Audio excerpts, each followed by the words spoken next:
отаншылдық ойранға түспесін десек. Мемлекеттік рәміздер ту, елтаңба мен әнұран еліміздің тәуелсіздігін, тұтастығын, тарихы мен тағдырын бейнелейтін қасиетті нышандар. Олар әр азаматтың жүрегіне ұялаған мақтаныш, ата-бабалар аманатын арқалаған болмыстың көрінісі. Бұл құндылықтарға құрмет көрсету тек заң талаптар емес, ең әуелі азаматтық сананың, елжандылықтың белгісі. Өкінішке қарай, кейінгі жылдары пайда болған кейбір діни топ өкілдерінің қазақтың ғасырлардан бері жалғасқан дәстүрлер сенімін мансұқтаумен қатар, мемлекеттік рәміздерге де салқын көзқарас танытып, оларды мойындамауы қатерлі құбылыс болып отыр.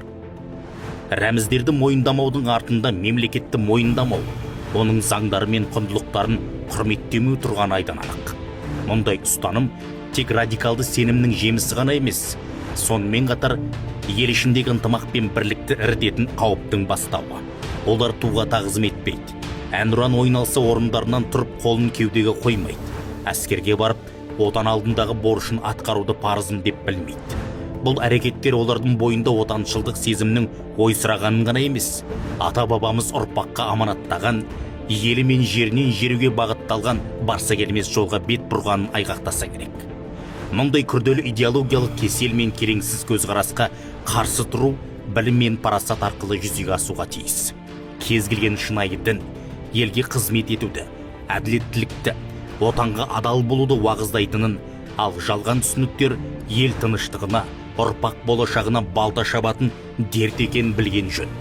Ұлттық құндылықтардың парқын білген жан патриот, теріс діни сенімге бой ұрғандар болса, дәстүрлі сенімімен қоса ұлтын да тәрк ететін білген абзал. Еліміздегі дәстүрлі дін өкілдері, мейлі ол мұсылман немесе өзге сенімдегілер болсын, Қазақстан Республикасын кіндік кескен туған жерім, өсіп өнген киелі өлкем деп құрметтейді. Отанға адалдық оның мемлекеттік рәміздеріне деген құрметтен басталатын жақсы біледі, әрі соны насихат етеді.